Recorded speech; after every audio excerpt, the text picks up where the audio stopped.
NBA Countdown. This is our crew for the 2025-26 season. We couldn't be more excited. Clearly, you can tell I lost my voice screaming about it, to watch hoops with you all year long. We have NBA champs Kendrick Perkins, head coach Michael Malone. Championship head coach. Our championship head coach, and our champions of information and insight, our senior writer Brian Windhorst and our senior insider Shannon. Could not be more excited for this year with all of you. And we all know the pursuit of championships. That is ultimately what this is all about. And we have seen an unprecedented 7 different teams win the title over the last 7 years. And if that number is going to get to 8, then there is a very good chance that a team in tonight's doubleheader right here on ESPN is going to make it happen. So let's get out and run, shall we? Starting with the Cavaliers. Donovan Mitchell having a career year, and Cleveland has the best odds in the East to win the title. Checking in on Cavs Corner. Why could this be the year? Well, they play, when they're at their healthiest, which they're not yet, they're a top 10 offensive team and a top 10 defensive team. They have an offensive playmaker that can win them a game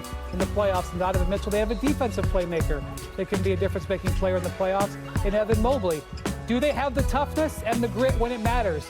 That's the big question with this team. That and health will determine how far the Cavs go this year. Donovan Mitchell will join us a little later in our show. Their opponent tonight, Kevin Durant and the Rockets. They aren't just 9-1 over their last 10 games. They're also in the top 5 in title odds. So, Coach, why are you excited about Houston? Well, B. Windhorst over there talked about Cleveland. Well, Houston, they got the #1 offense, #5 defense. Alpi Şengün shown that he is a baby Jokic in the making, doing it all. Amen Thompson, first-team All-NBA defender last year. And why did they add Kevin Durant? They could not score in the first-round loss against Golden State last year. You add one of the best scorers in NBA history. Things look good in Houston right now. You know who's ahead of the Rockets in the championship odds? Your guy, Perk, Big Body Brunson in the Knicks. New York hasn't seen an NBA title in 50 years. Could the drought end? Well, it can, but it's going to have to be with that big fella, Karl Anthony Towns, who I believe is the most important piece on this New York Knicks team. And if he's willing to get his feet hot defensively, consistently, especially in the Eastern Conference where they're loaded with bigs like Giannis Antetokounmpo, Jalen Duren, and guys like that. So I'm looking at Karl Anthony Towns as the key. And then there are the Mavericks. So Dallas is actually the only team in tonight's 2 games to make the finals in the 2020s. But we all know what's transpired over the last 9 months to get the team to fall to 17th in title odds this season. Now, ESPN Analytics tells us that at this point in the year, the Mavs have a better chance, and again, it's early, but to repeat as the #1 overall pick in the 2026 draft than they do to make the playoffs. So, Shams, as the fallout from the Luka Doncic trade continues, how are the Dallas Mavericks planning on moving forward past this Nico Harrison era? Malika, this franchise is moving away from Nico Harrison's 3 to 4 year championship window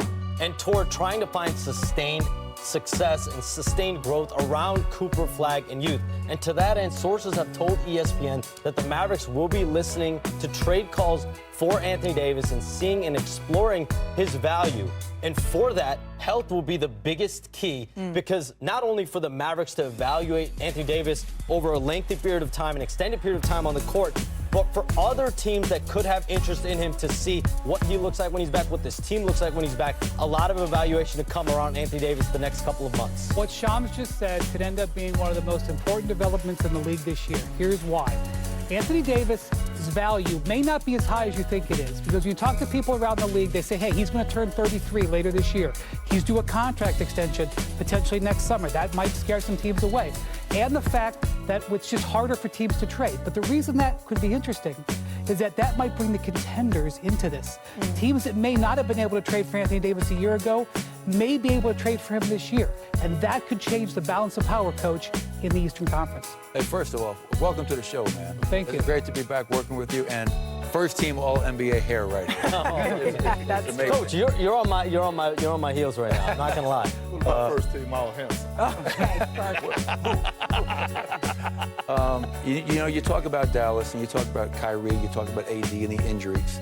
If I'm Jason Kidd, right now my focus is on Cooper Flagg, right? So much has been made, the #1 pick in the draft. I think he has 5 straight games of 15 or more points as an 18-year-old. Let's not forget how young this kid is. So I can't worry about who's not available as a head coach. I have to focus on the task at hand, the guys that I have at my disposal, and he is the future of this franchise. I don't know what's going to happen to Shams and Brian's point. I do know that Cooper Flagg's going to be there for many, many years, and we have to do everything we can to help that young man develop and nurture him along the way. The Dallas Mavericks are a joke. They're a joke. They are, the most embarrassing organization in sports. They are, right now. They're the most embarrassing organization in sports. Dysfunctional at its finest when you look at what's going on in that organization.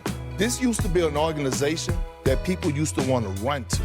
Now this has become an organization where people is running away from. And when you think about trading your international superstar, Rob Pelinka, trading away, a used Volvo to get back a Rolls Royce, and then all of a sudden you fire Nico Harrison, right? And then you come down and you look at this situation where they're talking about, possibly going away from Anthony Davis. What is really going on in Dallas? It's called lack of leadership. It's called embarrassment. It's called dysfunctional. And it's a damn shame because this organization has been one of the best organizations in the league in my eyes when it was ran under the proper ownership and ran by the proper front office. Well, Coach, you just said Cooper Flagg's name. Sources just told me Cooper Flagg will miss his first game of his NBA career tonight against the New York Knicks. He's been feeling sick over the last 48 hours. We know he's been banged up as well. His thumb, his shoulder. He has averaged 17 points a game since moving to 4, but he will be out tonight. When you He's feel out sick with all this going on, would you be sick? Appreciate you having me. Thank you. I appreciate you coming on the show because you are playing at a bananas level this season. You're averaging a career high in points per game, just under 31 here. Is this something where you came into the year maybe with a different focus and intention? Yeah, I think obviously Max and DG go down, right? And you understand that there's going to be more expected out of you. I was already planning on taking another step in my game, but I think now even more so, it's like, okay, those guys are out. More is expected of me. You got to go out there and kind of just set the tone. And I've always been a scorer. Now the biggest thing is being efficient in all facets of the game. The Rockets, they're in Cleveland. They currently have the number 1 ranked offense in the league. A lot of it is thanks to the addition.